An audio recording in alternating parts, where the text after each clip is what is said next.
Саламатсыздарбы? Бүгүнкү сабагыбыздын темасы телефондо Google Classroom менен иштөө боюнча болмокчу.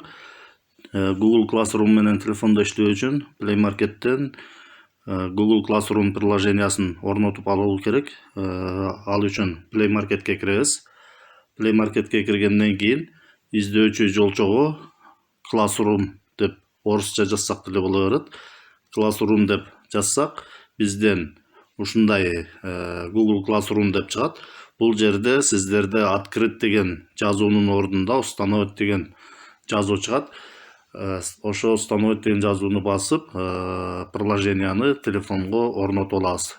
Приложение телефонго орнотулгандан кийин приложениянын значогу телефондон төмөнкүдөй болуп чыгат.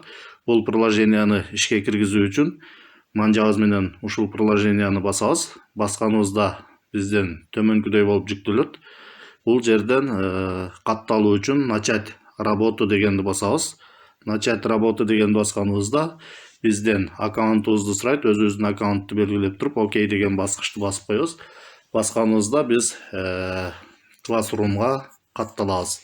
Бизден катталгандан кийин төмөнкүдөй барак чыгат. Аз катталабыз.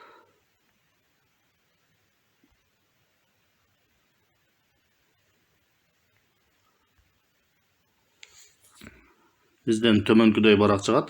Бул жерде эгерде мурда түзгөн курстарыбыз болсо, ушундай болуп, бул жерден түзгөн курстарыбыз жана кайсы курстарга катталган болсок, ошол курстардын тизмеги чыгып калат. Биз курсту түзүү үчүн сол тарапта төмөн жакта плюс белги турат. Ошо плюс белгини басабыз. Плюс белгини басканыбызда төмөн жактан создать курс, присоединиться к курсу деп чыгат. Өзүбүз курс түзүү үчүн создать курс дегенди басабыз. Ал эми башка бирөөнүн курсуна катталуу үчүн присоединиться к курсу дегенди басабыз. Азыр курс түзүү үчүн создать курс дегенди басабыз. Создать курс дегенди басканыбызда бизден ушундай барак ачылат. Название курса деген жерге курстун аталышын жазабыз. Мисалы, экеселенген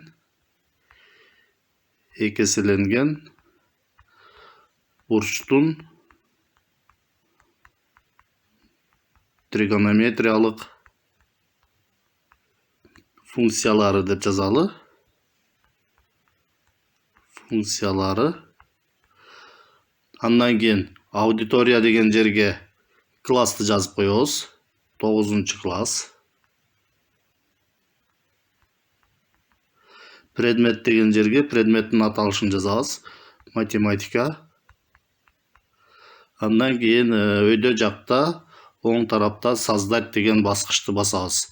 Создать деген баскычты басканыбызда биздин курс түзүлөт. Бир аз күтүп турабыз. Жүктөлгөнчө.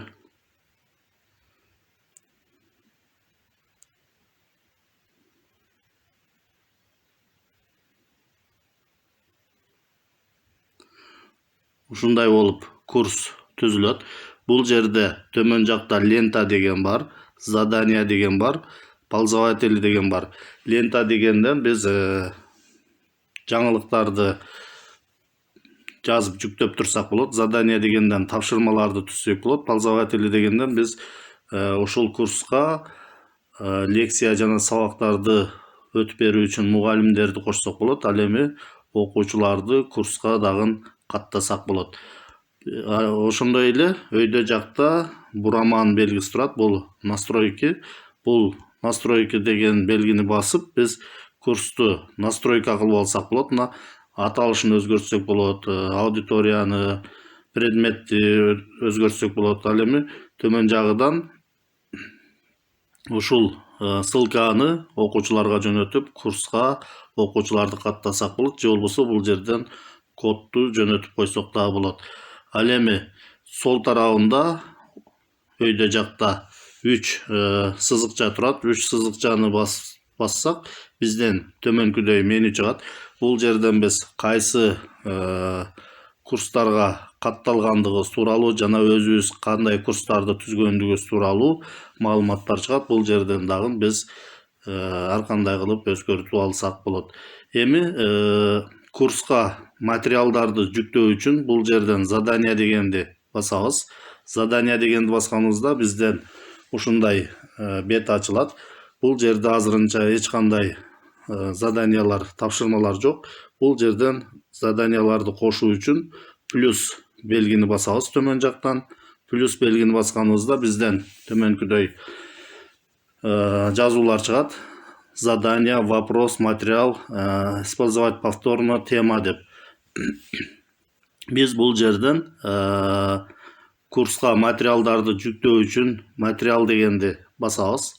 Материал дегенди басканыбызда бул жерде название деп турат.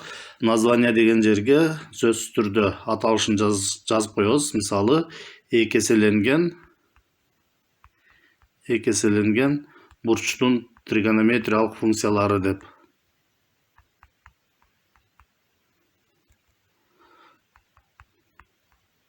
Тригонометриялык функциялары деп жаздык. Андан кийин бул текст эгерде бизге кайрадан керек боло турган болсо, бул текстти буфер адменге убактылуу көчүрүп алсак болот. Ал үчүн ушул текст турган жерди манжабыз менен бир аз басып туруп кое берсек, бизден ушундай болуп белгиленет. Бул жактан текстти толук белгилөө үчүн ушул тамчыга окшогон белгилерди басып, жылдырып белгилеп алсак болот. Андан кийин копировать деген бассак, бул текст буфер адменге убактылуу сакталат. Описание деген жерге ушул материал тууралуу түшүндүрмө жазып койсок болот. Бул милдеттүү түрдө эмес, кааласак жазбай койсок деле болот. Андан кийин бул жерге материалды кошуу үчүн өйдө жакта скрипканын сүрөтүндөй белги турат. Ошол белгини басабыз. Белгини басканыбызда бизден прикрепить деп төмөн жагында файл на диске, ссылку, файл на компьютере, сделать фото, снять фото, видео деп турат. Бул жерден биз файл на диске дегенди басып, өзүбүздүн Google дисктеги материалдарды жүктөсөк болот. Ссылка дегенди басып, биз интернеттен ар кандай ссылкалар жүктөсөк болот. Файл на компьютере дегенди басып, телефонго сакталган файлдар жүктөсөк болот. Сделать фото деген жардам менен сүрөткө тартып материалдар жүктөсөк болот. Ал эми снять видео менен видеолорду тартып жүктөсөк болот. Прикрепить новый PDF файл деген басып, PDF форматындагы файлдарды жүктөсөк болот. Азыр өзүбүздүн телефондо сакталган презентацияны жүктөө үчүн файл на компьютере дегенди басабыз. Файл на компьютере дегенди басканыбызда бул жерден недавнее деп мурда ачылган файлдардын тизмеси чыгат. Биз телефондогу же карта памяттагы файлдарды жүктөө үчүн өйдө жакта сол тарапта 3 сызыкты басабыз. 3 сызыкты басканыбызда бизден төмөнкүдөй меню чыгат. Бул жерде Galaxy A10s деген бул телефон өзүнүн памяты. Ал эми бул карта памят. Мен файлдарым карта памятыда сакталгандыктан карта памятты тандайбыз. Карта памят тандаганыбызда карта памяттагы папкалар чыгат. Бул жерден документке деген папкага кирейин. Андан кийин биз жүктөй турган файл математика деген папкада болгондуктан математика деген папканы ачабыз. Бул жерден ушул курска тиешелүү материалды табабыз. Мисалы, бул жерде мына ушул курска тиешелүү материал презентация турат. Ушул презентацияны кошуу үчүн манжабыз менен ушул презентацияны басып коебуз. Басканыбызда жүктөлө баштайт. Жүктөлгөнчө бир аз күтүп турабыз. Аз жүктөлүп атат. Жүктөлгөндө бул жерге файлдын аталышы чыгып калат. Мына биздин презентациябыз бул жака кошулду. Эми бул презентацияны ушул курска тиркөө үчүн кайра бул жерден отправить деген белгини басабыз. Отправить деген белгини басканыбызда бул материал курска жүктөлүп калат. Мына бул жерден ушундай болуп жүктөлөт. Андан кийин дагы материал кошуу үчүн, мисалы, видео сабак кошуу үчүн бул жерден плюс белгини басабыз төмөн жактан кайра. кайра плюс белгини басабыз. Плюс белгини баскандан кийин бул жерден материал дегенди тандайбыз. Андан кийин бул жерге аталышын жазабыз. Биз жана көчүрүп алган текстти коебуз. Эми материалды жүктөө үчүн бул жактан скрипканын сүрөтүн басабыз. Скрипканын сүрөтүн басканыбызда бизде ушундай менюлар чыгат. Бул жерден ссылка дегенди басабыз. Ссылка дегенди бассак, добавление ссылка деп чыгат. Биз ушу жерге ссылканы коюшубуз керек. Ссылканы кайдан алабыз? Мисалы, ушул курска тиешелүү тема боюнча YouTube'дагы видео сабактардан алып койсок болот.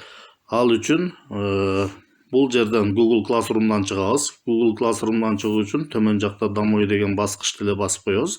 Домой деген баскыч ушу жерде ортодо турган баскыч. Ушуну басабыз. Андан кийин биз YouTube'га киребиз. YouTube'га киребиз дагы ушул тема боюнча видео сабакты издейбиз. Ал үчүн издөөчү белгини басабыз. Баскандан кийин бул жерге ошо теманын аталышын жазабыз. Мисалы, экеселенген бурчтун тригонометриялык функциялары деп жазсак, бул жерде ушул тема боюнча бир канча видеолорду сунушташы мүмкүн. Эгерде өзүбүздүн каналда видео бар болсо, ошол YouTube каналдагы өзүбүздүн видеону алып койсок да болот, же башка видео сабактарды алып койсок да болот. Мисалы, ушул видеонун ссылкасын коюу үчүн ушул видеону манжагыз менен басабыз.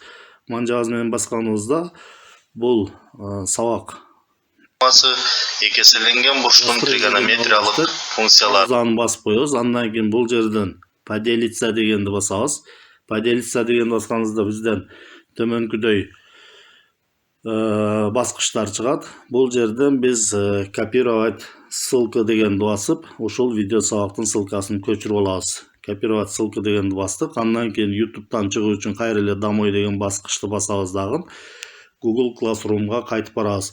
Бул жерде ушул баскыч мурда ачылган приложенияларды көрсөтөт. Ушул баскычты эле басабыз. Мына бул жерден мурда ачылган приложенияны тандайбыз. Тандасак кайра жүктөлдү. Эми бул жерге көчүрүп алган ссылканы коюу үчүн манжабыз менен ушул жерди бир аз басып турсак, ставить деген жазуу чыгат. Ушул ставить деген жазууну бассак, ссылка коюлат. Андан кийин добавить деген баскычты басып коебуз. Добавить деген баскычты басканыбызда биздин ссылка коюлду. Эми бул жерден биз отправить дегенди басып, ушул видеону курсубузга тиркеп койсок болот. Мына бул жерде биздин видео сабак коюлду. Эми отправить дегенди басабыз. Отправить дегенди басканыбызда бул жака мына биздин материал жүктөлдү. Андан кийин бул курска тесттерди кошуп койсок болот. Тесттерди кошуу үчүн биз биринчи кезекте Google формада тест түзүп алышыбыз керек. Google формада тест түзүп алуу үчүн бул Google Classroom'дан кайра чыгабыз. Домой деген баскычты басуу менен. Андан кийин биз Google Chrome'ду ишке киргизебиз. Google Chrome'ду ишке киргизгенден кийин бул жерге издөөчү жолчого Google Forms деп жазабыз. Англисче жазсак да болот, орусча жазсак да болот. Мисалы үчүн орусча жаза турган болсок, Google форма деп жазабыз. Мен англисче жазайын. Мисалы, Google Forms деп ушундай кылып жазабыз. Жазгандан кийин перейти деген баскычты басабыз. Басканыбызда бизден ушундай болуп сайттар чыгат. Бул жерден биз ушул сайтты тандайбыз. Тандаганыбызда бизден төмөнкүдөй бет чыгат. Бул жерден открыть Google форму дегенди басабыз. Открыть Google форму деген басканыбызда бизден төмөнкүдөй барак чыгат. Новая форма деген жерди текстти өчүрүп туруп, бул жерге экеселенген, мисалы, экеселенген бурчтун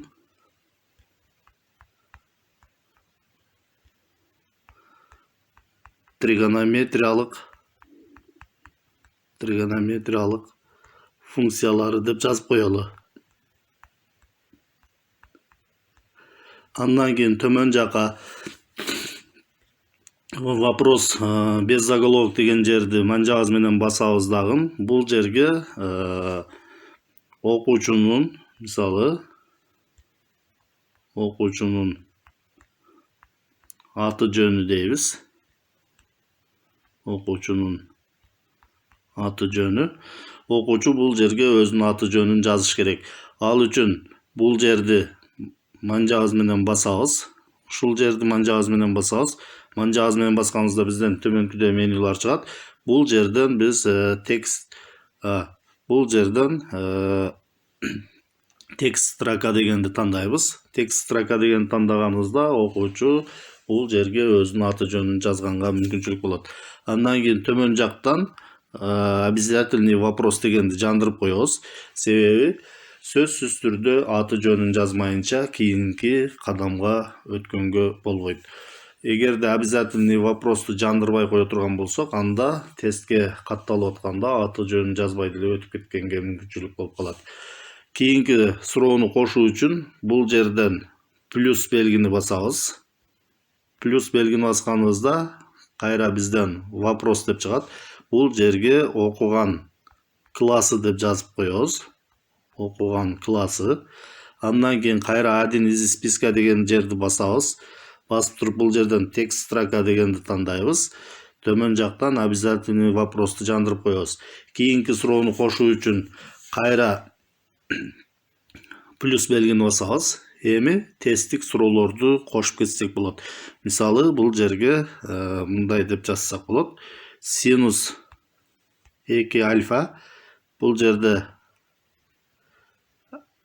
альфа деген белги жок боло турган болсо, анын ордуна x жазып койсок деле боло берет. Мисалы синус 2x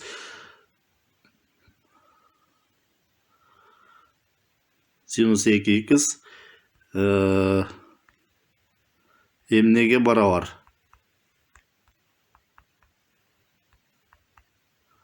Барабар деп суроону жазабыз. Андан кийин бул жак один из списка боюнча кала берет. Себеби варианттарды кошуу үчүн ушундай один из списка боюнча калыш керек. Вариант 1 деген жерге жоопторун жазабыз. Мисалы бул жерге 2 синус x косинус x деп жазабыз. Экинчи вариантты кошуу үчүн бул жерден добавить вариант или деген жерди басабыз. Добавить вариант или деген жерди бассак, экинчи вариант кошулат. Бул жерге мисалы мынтип жазып койсок болот. 2 синус x деп жазып коелу. Үчүнчү вариантты кошуу үчүн кайра эле добавить вариант или деген басабыз. Бул жерге 2 косинус x деп жазалы. Төртүнчү вариантты да кошуп коелу. Мисалы бул жерге синус мындай деп жазып коелу. Синус x косинус x деп жазып коелу. Эми бул жерден биз туура жоопторду белгилеп бал коюу үчүн өйдө жакта 3 чекит турат. Ошол 3 чекитти басабыз. 3 чекитти баскандан кийин бул жерден настройки дегенди тандайбыз. Настройки дегенди тандап туруп, бул жерден биз отправлять форму не более одного раза деген жерге галочка коюп кое турган болсок, демек тест тапшыруучулар аккаунт менен бир гана жолу киргенге мүмкүнчүлүк болот. Андан кийин бул жактан презентация дегенди тандап туруп, акырында тест иштеп бүтүп отправить дегенди басканда жылуу пикир калтыруу үчүн бул жерге өзүбүз текст киргизип койсок болот. Мисалы ушул жерди басып туруп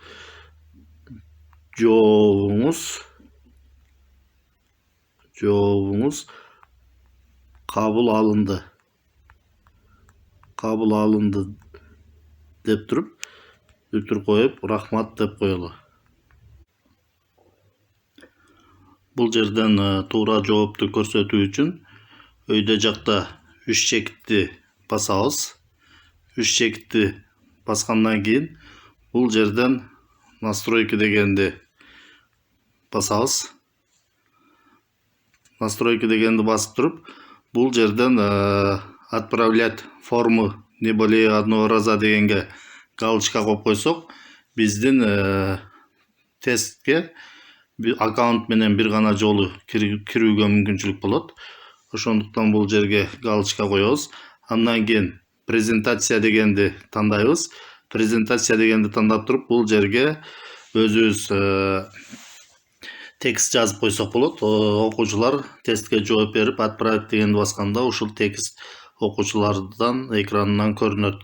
Мисалы, бул жерге жооп кабыл алынды. Жооп кабыл алынды. Рахмат деп койсок болот. Андан кийин экранды сол тарапка сүрсөк, тести деген бар. Ошол тести дегенди басабыз ушул жерде. Тести дегенди басканыбызда төмөнкүдөй настройкалар чыгат. Бул жерден тест дегенди жандырып коебуз. Андан кийин бул жерден окуучулар туура эмес жоопторду көрбөө үчүн незачетные ответы дегенден галочканы алып коебуз. Туура жоопторду дагы көрбөө үчүн правильные ответы дегенден галочкаларды алып коебуз. Себеби ошондо окуучулар кайсы жоопту туура белгиледи, туура жооптору кайсылар экенин көргөнгө мүмкүнчүлүк болбойт. Андан кийин бул жерден сохранить дегенди басып коебуз. Эми тесттин туура жообун белгилеп, балл берүү үчүн ушул суроону басабыз. Суроону басканыбызда төмөн жакта ушул белги бар. Ушул белгини басабыз. Белгини басканыбызда бул жерде балл бере турган жер бар. Бул жерге 1 балл деп коебуз. Ал эми туура жоопту бул жактан белгилеп коебуз, ушул жактан. Азыр бул жерди 1 балл деп жазабыз. Туура жооп 2 синус x косинус x белгилеп коебуз. Андан кийин төмөн жактан готово дегенди басып коебуз. Кийинки суроону кошуу үчүн кайра эле төмөн жактан плюс белгини басабыз. Плюс белгини басканыбызда кийинки суроо кошулат. Вопрос деген жерге мисалы мындай суроо кошуп койсок болот. Кийинки тесттерди дагы ушундай эле жол менен түзөбүз. Эми кийинки сурообуз башкачараак болсун. Мисалы, окуу китебиңерден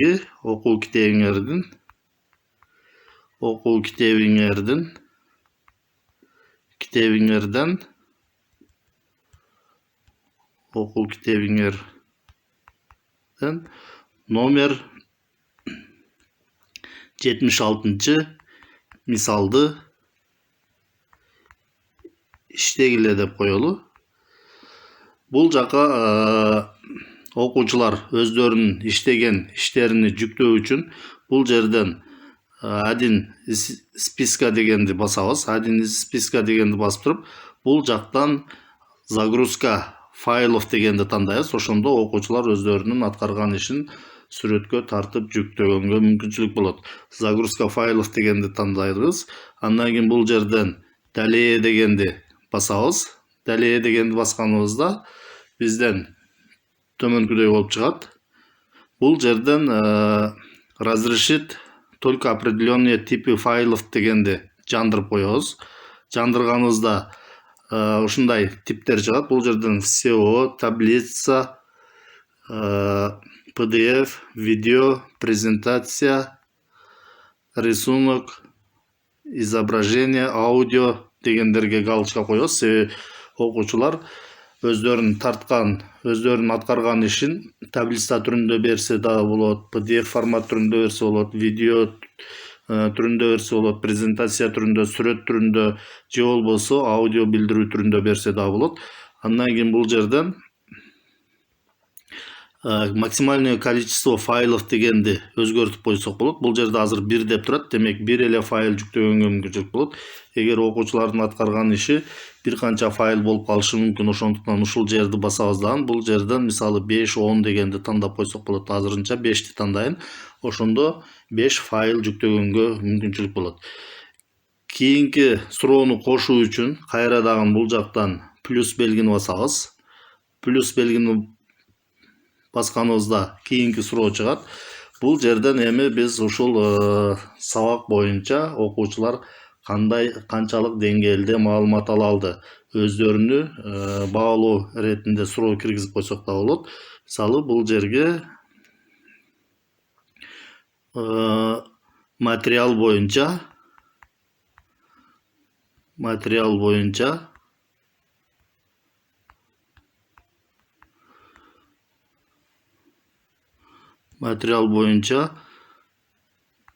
төмөнкүдөй деңгээлде маалымат алдым деп жазалы. Андан кийин один из списка дегенди басабыз. Бул жерден шкала дегенди тандайбыз. Мына шкала дегенди тандап өзүнө-өзү баалоону киргизип койсок болот. Бул жерде азыр 1-ден 5ке чейин дейт. Демек 1-ден 5ке чейинки баалоо, кааласак 1-ден 6га чейин, 7, 8, 9, 10. Азырынча биз 1-ден 5ке чейин деп коелу. Ушундай кылып баардык тесттин суроолорун жазып болгондон кийин тесттин профилине сүрөт коюп койсок болот. Ал үчүн ушул белгини басабыз. Басканыбызда бизден төмөнкүдөй барак ачылат. Бул жерден выбрать изображение дегенди тандайбыз. Выбрать изображение деген тандаганыбызда төмөнкүдөй сүрөттөр чыгат. Бул жерден биз материалга тиешелүү сүрөттү тандап койсок да болот. Мисалы мен ушул сүрөттү тандап коеюн, профилине тандадык. Тандагандан кийин төмөн жактан вставка дегенди басабыз.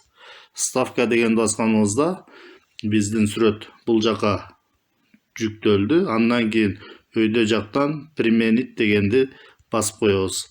Применить дегенди басканыбызда биздин тесттин профилине төмөнкүдөй болуп, ушундай болуп сүрөт жүктөлүп калат. Бул тестти жазып болгондон кийин бул өзү автоматтык түрдө сакталып калат. Эми бул жерден кайра домой деген баскычты басып чыгабыз дагы. Бул тестти өзүбүздүн курска тиркөө үчүн кайра Google Classroom'га барабыз. Ачылган приложенияларды чыгарып туруп, бул жерден Google Classroom'ду тандайбыз. Google Classroom'ду тандагандан кийин тестти жүктөө үчүн кайра плюс белгини басабыз. Бул жерден вопрос дегенди же задание дегенди тандасак да болот. Задание дегенди тандайын. Задание дегенди тандап туруп, бул жерге экеселенген бурчтун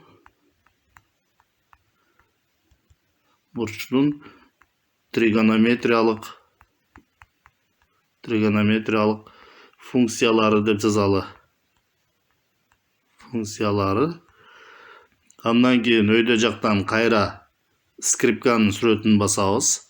Скрипканын сүрөтүн басып туруп, биз өзүбүздүн тестти жүктөйбүз. Биздин тест Google дискке автоматтык түрдө сакталгандыктан бул жерден файл на диске дегенди тандайбыз. Файл на диске дегенди тандап туруп, бул жерден мой диск дегенди тандайбыз. Мой диск дегенди тандаганыбызда биздин Google дисктеги файлдар чыгат. Бул жерде аз папкалар турат. Төмөн жака түшөбүз. Төмөн жака түшүп, өзүбүздүн түзгөн тестти табабыз. Мисалы бул жактан азыр новая форма болуп сакталышы мүмкүн. Ошондой ат менен кааласак өзгөртүп койсок да болот. Бул жерден издеп табабыз. Мына биздин тест ушул жерде турат. Демек ушул тестти курска кошуу үчүн ушул тестти манжабыз менен басып коебуз.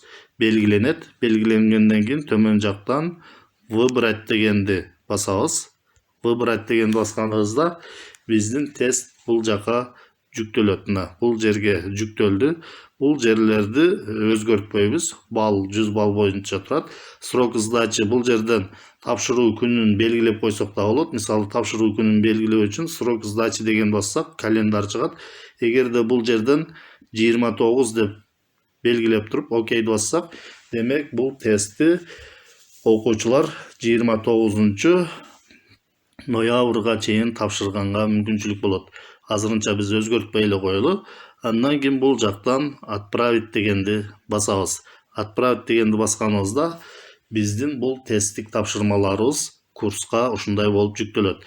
Эми бул жерден төмөн жакта ползаватель дегенди басып туруп, биз бул жерден курсубузга лекция же сабак өтүү үчүн жардамчы катарында мугалимдерди кошуп алсак болот. Ал үчүн преподаватель дегенде аккаунттун белгисин басып, бул жерден копировать ссылка деп туруп, ссылканы көчүрүп алып туруп, ошол мугалимге жөнөтүп койсок болот.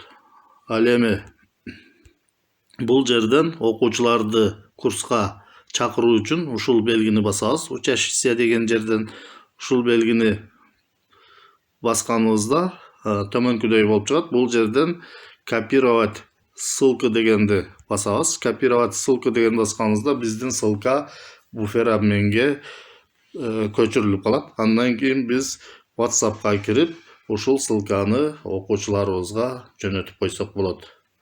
Ушундай кылып Google Classroom'дан курстарды түзүп алып иштесек болот.